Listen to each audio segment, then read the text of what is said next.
Reed apprend vite, a souri narquoisement mon président directeur général. Il m'a licencié au déjeuner et a donné mon bureau. J'ai construit toute leur plateforme de 40 millions de dollars en 19 mois. À 14 heures, toutes les files d'attente des clients se sont soudainement bloquées.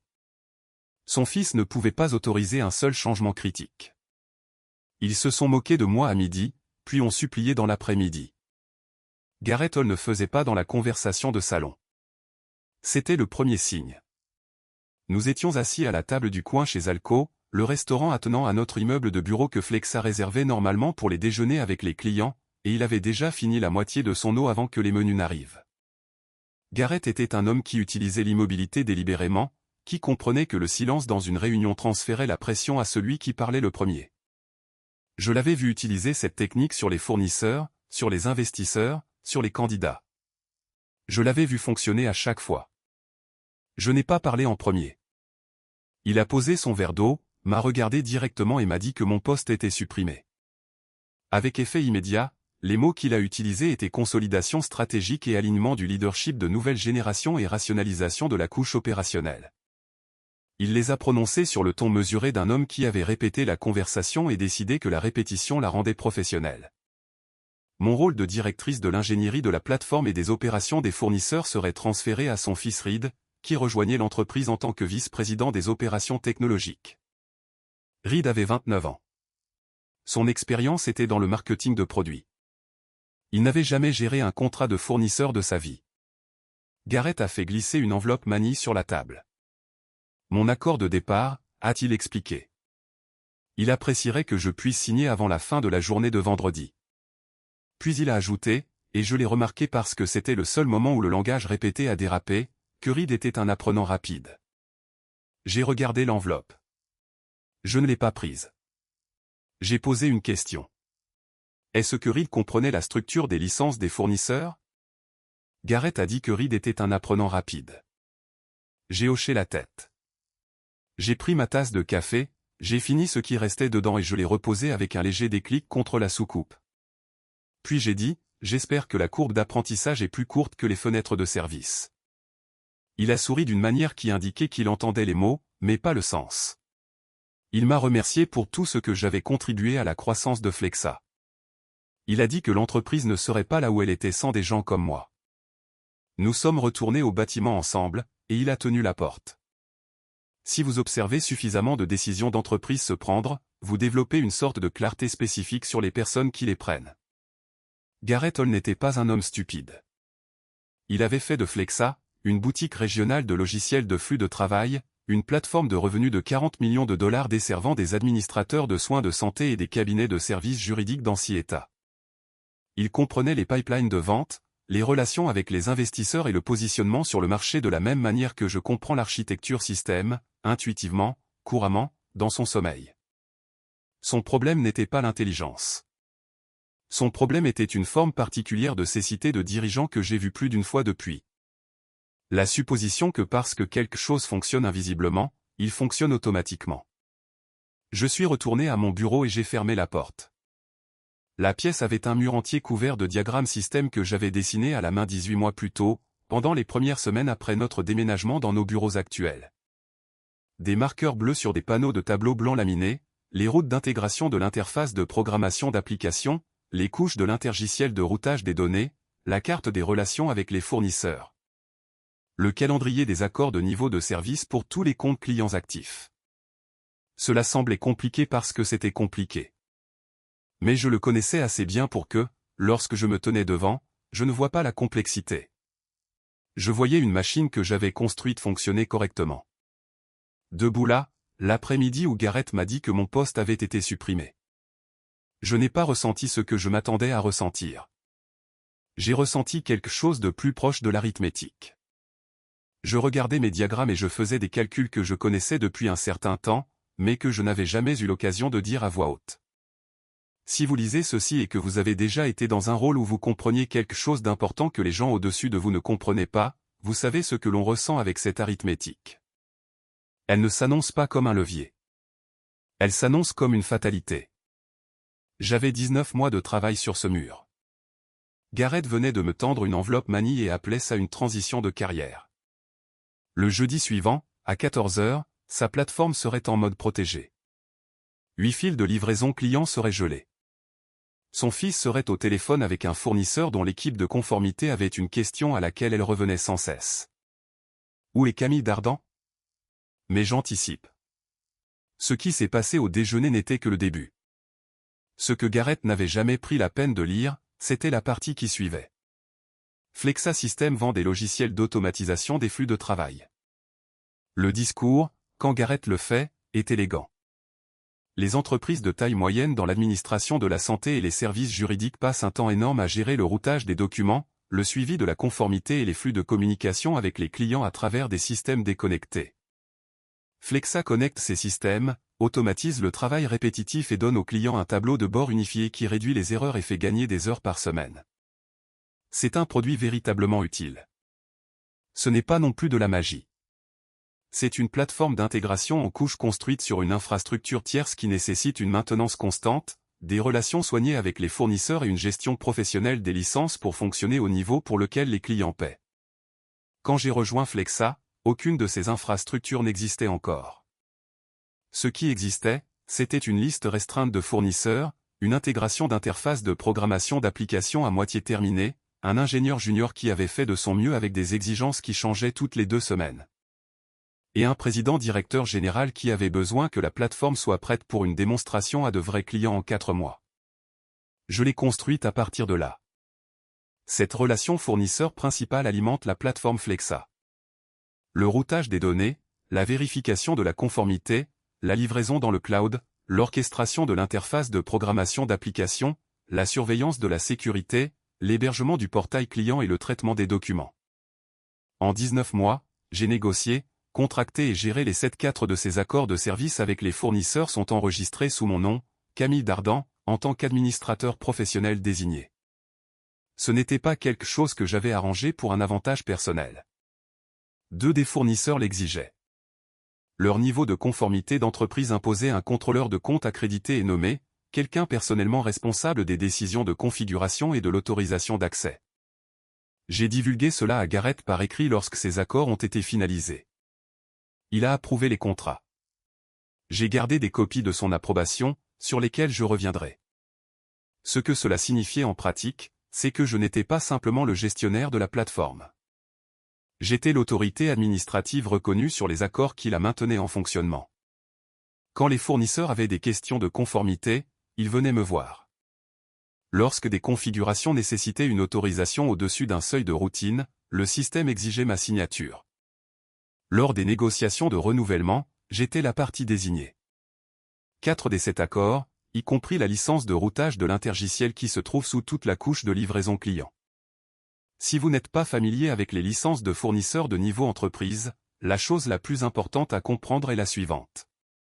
Ce ne sont pas des abonnements que vous pouvez transférer en mettant à jour un courriel de facturation. Ce sont des relations contractuelles formelles entre des organisations et des professionnels désignés.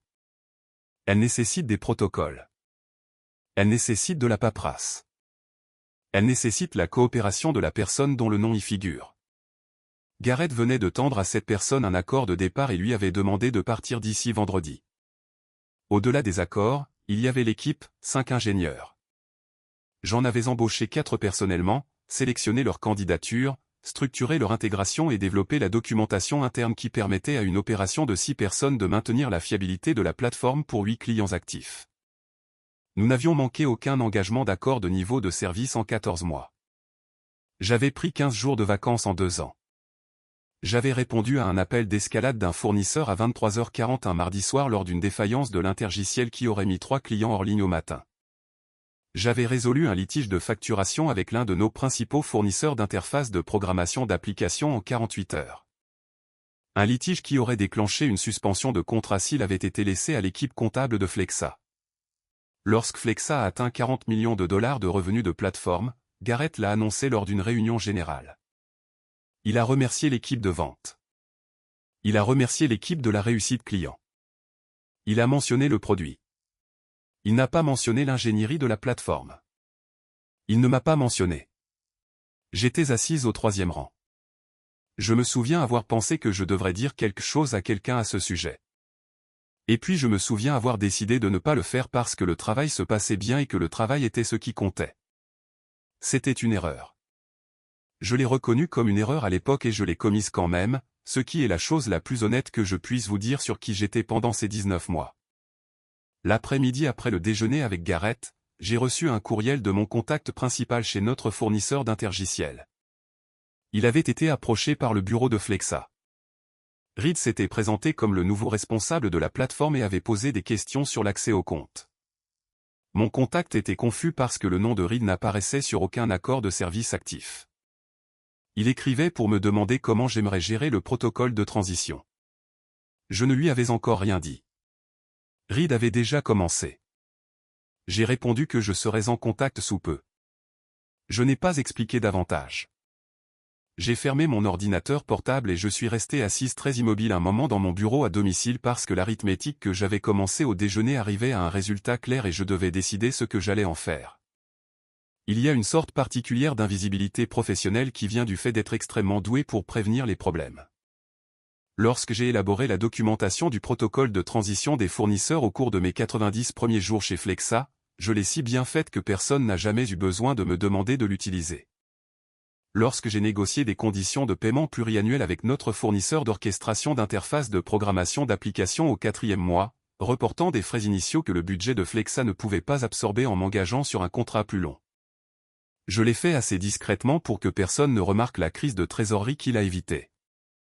Lorsque j'ai corrigé la défaillance de l'intergiciel à minuit et que les 3 clients concernés traitaient normalement à 5 heures du matin, les seules personnes qui ont pleinement compris ce qui s'était passé étaient moi et le seul ingénieur que j'avais appelé à l'aide. Le reste de la direction de Flexa s'est réveillé le lendemain matin avec des tableaux de bord normaux. C'est ainsi que le travail d'infrastructure fonctionne à son meilleur. Il disparaît dans la fiabilité. Le problème est que le travail disparu est très facile à sous-estimer. Les gens dans la position de Gareth, et je veux être juste envers lui ici, parce que c'est un modèle que j'ai observé dans plusieurs organisations, peuvent passer des années à regarder une opération saine et conclure que la santé est l'état par défaut. Ils ne voient pas la maintenance. Ils ne voient pas la gestion des relations, les renégociations, la documentation, les renouvellements de certification, la succession prudente de petites décisions qui maintiennent un système complexe en bon état de fonctionnement. Ils voient des tableaux de bord verts et les attribuent à une architecture solide plutôt qu'à la personne qui fait le travail quotidien de maintenir cette architecture solide. Gareth était commercialement exceptionnel. Sa capacité à identifier ce dont les clients avaient besoin et à construire un mouvement de vente autour de cela avait fait passer Flexa d'une curiosité régionale à un acteur légitime du marché. Je ne minimise pas cela. Mais il n'avait jamais construit une pile d'intégration d'entreprise de sa vie et il n'avait jamais géré un environnement de licence multi-fournisseurs. Et donc, quand il regardait mon rôle, ce qu'il voyait était un titre et un salaire. Il ne voyait pas les 37 décisions individuelles que j'avais prises au cours du seul mois précédent qui maintenaient la plateforme en fonctionnement au niveau que son équipe de vente promettait aux clients. L'apparition de Reed dans mon bureau le matin du déjeuner de licenciement, dont je n'ai compris le timing qu'après coup, était la preuve la plus claire de la façon dont Gareth avait complètement mal interprété la situation. Reed a frappé vers 9h15. Il était sympathique. Je lui accorde ça, avec l'assurance facile de quelqu'un qui a grandi en regardant son père diriger des réunions. Il m'a demandé si je pouvais lui faire visiter le tableau de bord des fournisseurs. Je lui ai montré où se connecter. Je lui ai montré la navigation principale. Il hochait la tête de la manière particulière de quelqu'un qui veut paraître absorbé plus qu'il ne le fait. Je pensais qu'il s'orientait. J'ai répondu à quelques questions sur la disposition de l'interface. Il m'a remercié et est parti. J'ai découvert plus tard qu'il avait passé l'heure précédente avec Gareth à planifier quel bureau il préférait. Le mien avait une meilleure vue. Le mien avait un mur de tableau blanc. Je veux être clair sur mon propre rôle dans ce qui a suivi. Je ne suis pas irréprochable. Je savais, de la manière abstraite dont les professionnels expérimentés savent parfois des choses sur lesquelles ils choisissent de ne pas agir, que j'avais échoué à me protéger professionnellement. Je n'avais pas demandé de participation au capital lorsque j'ai rejoint l'entreprise. Même si on me demandait de construire le cœur opérationnel de l'entreprise, je n'avais pas fait documenter formellement mes contributions dans une charte de rôle parce que je supposais que les résultats se documentaient d'eux-mêmes. Je n'avais pas négocié de clause d'autorité de transition dans mon contrat de travail, même lorsque j'ai vu d'autres directeurs le faire dans d'autres entreprises. J'avais fait confiance à Garrett pour comprendre ce que je faisais et le valoriser en conséquence. Il comprenait les tableaux de bord. Il n'avait pas lu les accords. Au moment où je me suis assise le lendemain avec mes copies de ces accords étalées sur ma table de cuisine, je commençais à comprendre que 19 mois de travail invisible étaient sur le point de devenir très visibles en effet. L'accord de départ faisait 4 pages. Structure standard, renonciation aux réclamations, non-dénigrement, non-sollicitation, conditions de rémunération finale. L'équipe juridique de Garrett l'avait préparé avec compétence. Dans des circonstances ordinaires, un rôle de directeur se terminant proprement, une entreprise se séparant de quelqu'un dont le travail était autonome. Cela aurait été un document raisonnable. Mes circonstances n'étaient pas ordinaires. J'ai passé la matinée après le déjeuner à lire 2 choses en parallèle. L'accord de départ et mes copies personnelles des accords de service des fournisseurs. Je gardais des copies de tous les contrats importants que j'avais négociés comme une pratique professionnelle standard, stockés dans un système de classement personnel distinct des lecteurs partagés de Flexa. Ce n'était pas inhabituel.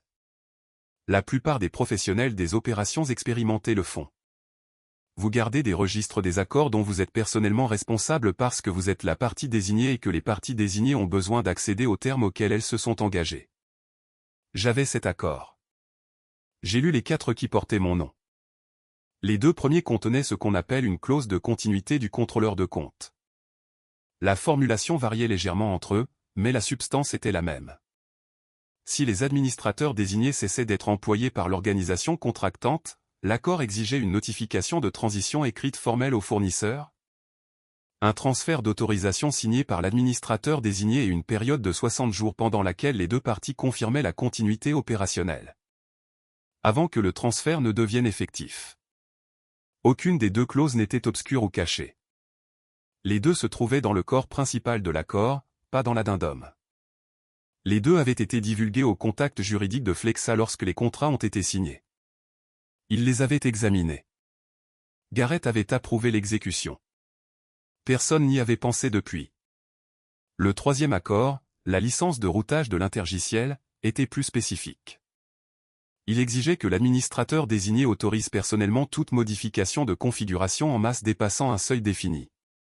C'était une exigence de conformité intégrée au niveau entreprise du fournisseur, vers lequel Flexa était passé il y a 18 mois lorsque notre volume de clients a dépassé le plafond du marché intermédiaire. Le processus d'autorisation était simple. Une confirmation à 2 facteurs via le portail administratif du fournisseur lié à des identifiants enregistrés à mon nom. J'avais effectué ces autorisations dans le cadre de mon travail de routine, généralement 2 ou 3 fois par mois lorsque l'ingénierie effectuait des ajustements de routage. Cela n'avait jamais été une étape notable parce qu'elle n'avait jamais échoué. Elle n'échouerait que si quelqu'un d'autre que moi essayait de le faire. J'ai appelé mon avocate tard ce matin-là, pas une conversation dramatique. C'était la même avocate en droit du travail que j'avais utilisée pour la révision du contrat lorsque j'ai rejoint Flexa, une femme pragmatique nommée Dira, qui avait le don de traduire la réalité juridique en langage clair. J'ai expliqué la situation. Elle a confirmé ce que j'avais déjà compris. Je n'avais aucune obligation de fournir un transfert de connaissances informel au-delà de ce qu'une période de préavis professionnel standard exigeait. Je n'étais pas tenu de former personnellement Reed. Je n'étais pas tenu de le guider à travers des relations avec les fournisseurs que j'avais cultivées pendant 2 ans. Je n'étais pas tenu de garantir la continuité de la plateforme sur un système que je ne contrôlais plus. Ce que j'étais tenu de faire, et ce que j'avais l'intention de faire, était de coopérer à tout processus de transition formellement documenté par les canaux appropriés. Elle a également confirmé que mon contrat de travail, dont j'avais une copie, me donnait droit à une période de préavis de 30 jours. L'accord de départ que Garrett m'avait remis me demandait de renoncer à cela en signant et en partant d'ici vendredi. Je n'étais nullement obligé de le faire. 2 de mes ingénieurs m'avaient envoyé des messages privés en début d'après-midi. Des textos courts et prudents, du genre que les gens envoient quand ils ne savent pas qui d'autre peut voir leur communication. L'un demandait si j'allais bien. L'un demandait ce qui se passait. Je leur ai dit à tous les 2 que je serais en contact par les canaux officiels, qu'ils devaient continuer normalement et que j'appréciais qu'ils aient pris des nouvelles. Je ne leur ai pas dit ce que je regardais sur ma table de cuisine. Je ne leur ai rien demandé de faire. Il existe une version de cette histoire où j'ai orchestré ce qui a suivi. Je veux être direct sur le fait que je ne l'ai pas fait. Ce que j'ai décidé, assise à cette table, était considérablement plus simple. Je répondrai formellement aux ressources humaines en demandant que ma période de préavis de 30 jours soit honorée conformément à mon contrat de travail. Je coopérerai avec tout processus de passation documenté qui passerait par les canaux appropriés. Je ne signerai pas l'accord de départ d'ici vendredi. Je ne disparaîtrai pas tranquillement selon le calendrier préféré de Gareth Holt. J'ai écrit la réponse aux ressources humaines cet après-midi-là. 4 phrases. J'ai fait référence à la clause pertinente du contrat. J'ai confirmé ma volonté de coopérer à un processus de transition formel. J'ai demandé une confirmation écrite que ma période de préavis serait honorée. Puis je l'ai sauvegardé, j'ai fermé mon ordinateur portable et j'ai préparé le dîner. Les accords des fournisseurs étaient toujours sur la table. Je les ai empilés proprement et les ai mis de côté. Quoi qu'il arrive ensuite, ce ne serait pas causé par quelque chose que j'aurais fait. L'appel est arrivé à 9h47 le jeudi matin.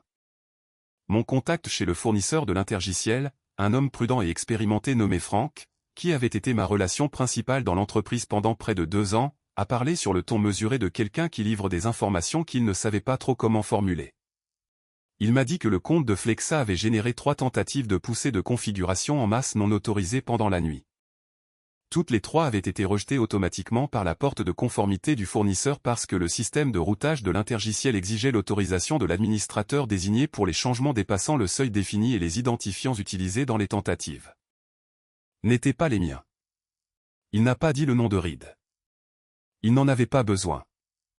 J'ai demandé à Franck de me faire parcourir les journaux de rejet. Il l'a fait. Les tentatives avaient été faites entre 23h et 2h du matin, dans la nuit de mercredi, depuis une adresse de protocole Internet enregistrée sur le réseau de bureaux de Flexa. Quiconque les avait faites avait travaillé à partir d'une source de documentation qui décrivait correctement les paramètres de configuration. Le wiki de la plateforme que j'avais construit et maintenu était le seul document dans l'environnement partagé de Flexa qui contenait ce niveau de détail technique. Ce que le wiki ne décrivait pas, parce qu'il n'en avait jamais eu besoin, c'est que la reconfiguration des chemins de routage au-dessus d'un certain seuil de volume nécessitait plus que les paramètres. Il fallait être moi. L'intention, pour autant que je puisse la reconstituer, était l'optimisation. Reed avait apparemment trouvé le wiki, identifié une note de configuration de routage que j'avais signalée pour une future mise à niveau, et avait décidé de la mettre en œuvre lui-même pendant la nuit. Une décision raisonnable, peut-être, si vous compreniez l'architecture d'autorisation. Un événement déclencheur, en fin de compte, si vous ne la compreniez pas. À 11h15, un avis de conformité formel est arrivé dans mon courriel personnel.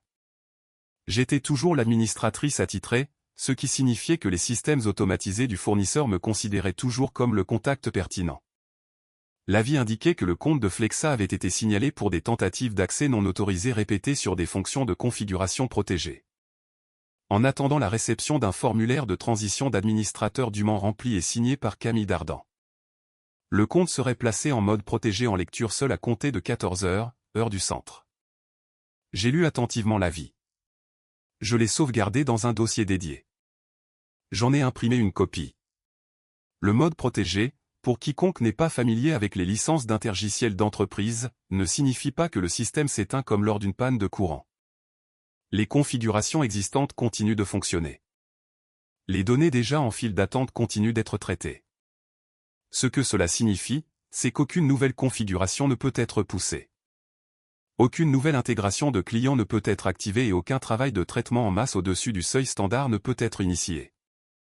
Pour une plateforme qui gérait activement les flux de travail de livraison pour 8 clients, dont 3 dans l'administration de la santé, où les fenêtres de traitement quotidiennes étaient spécifiées par contrat, le mode protégé à 14h un jeudi signifiait qu'à la fin de la journée, les files d'attente commenceraient à manquer leurs fenêtres.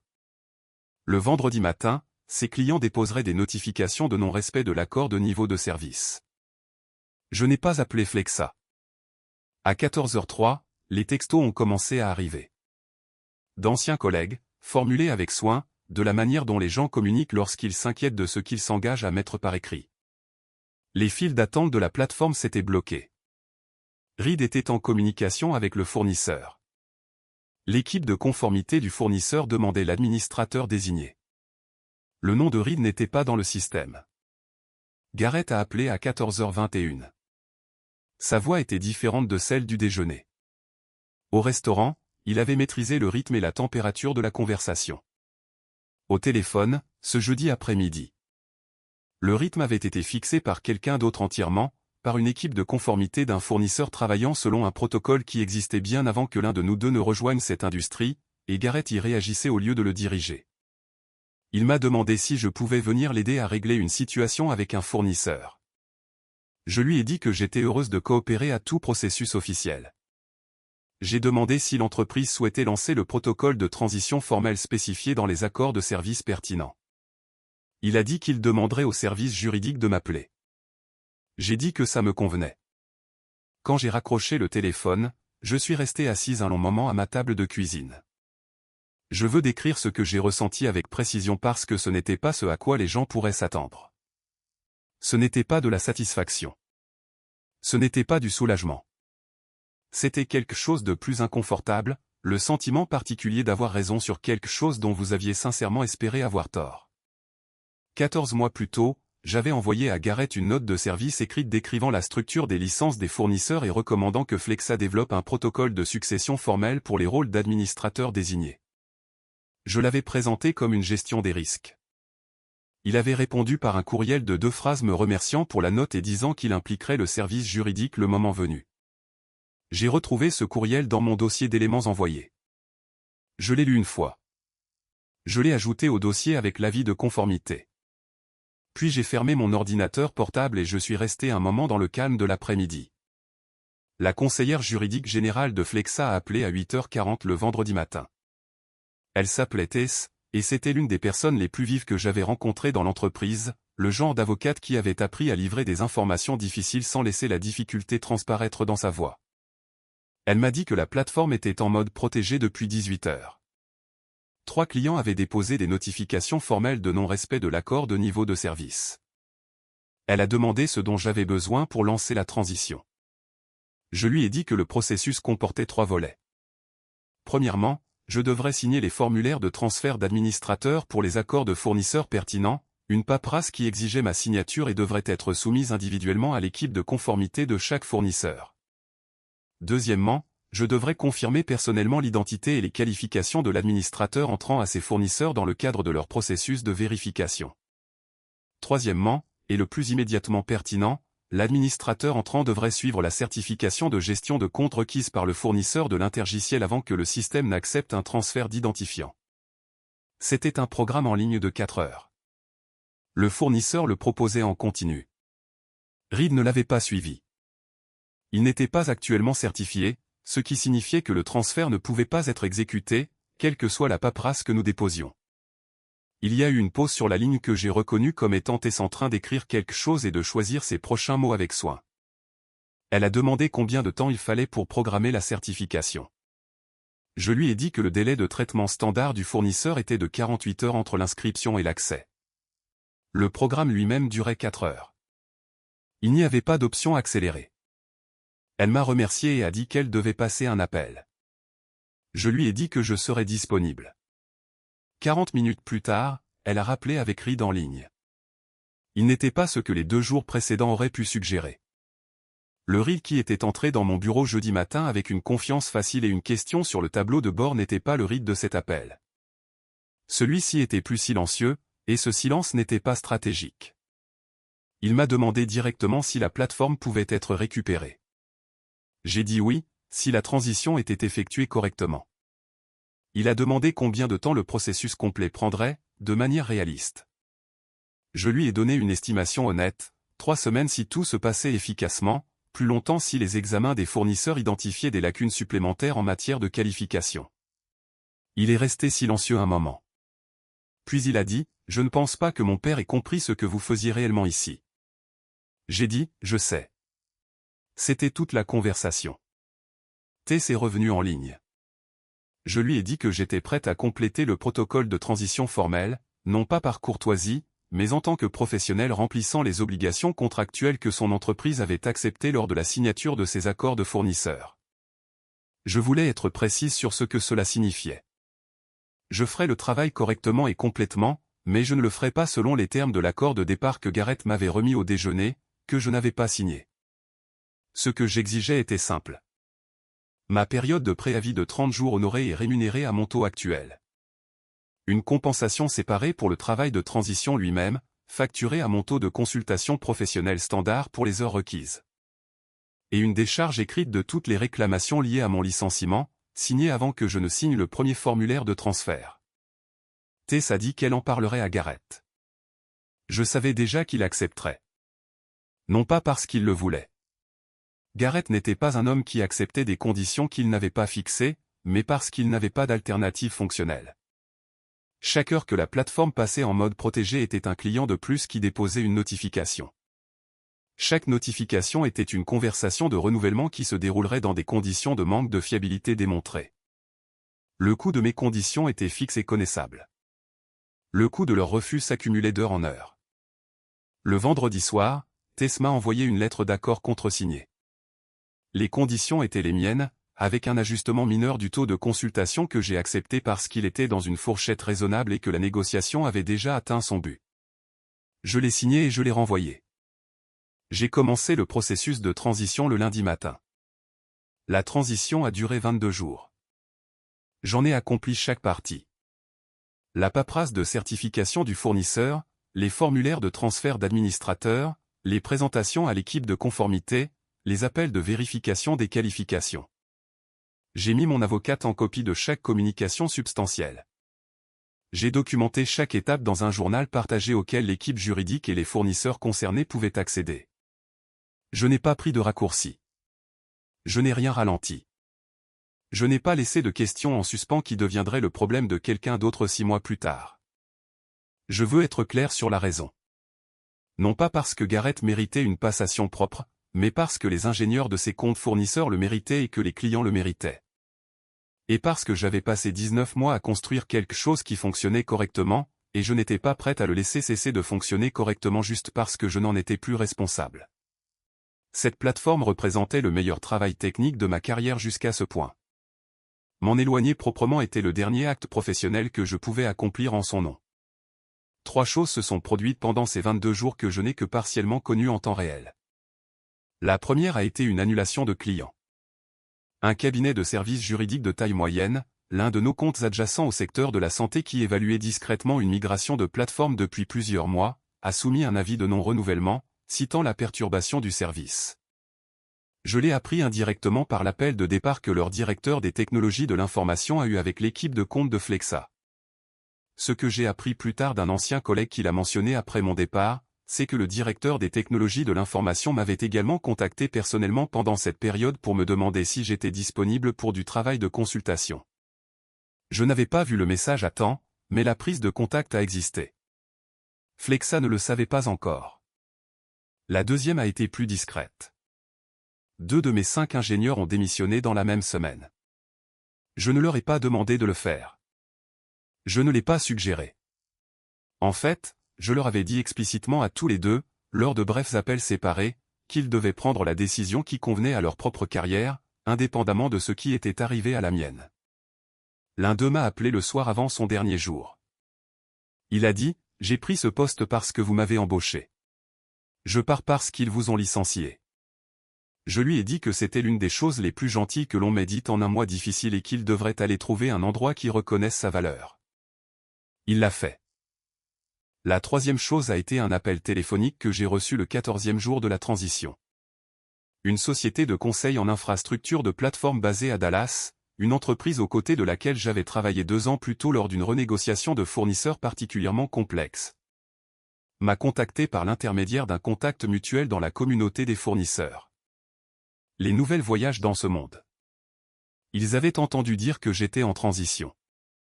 Ils développaient une pratique d'entreprise et pensaient que mon expérience correspondait exactement au profil qu'ils recherchaient. J'ai accepté la réunion un mercredi après-midi, faisant l'aller-retour à Dallas dans la même journée. J'étais nerveuse d'une manière qui m'a surprise, pas à propos de la réunion elle-même.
Les relations étaient nouvelles, et les nouvelles relations dans le conseil technique exigent une sorte de patience spécifique que j'ai dû reconstruire consciemment.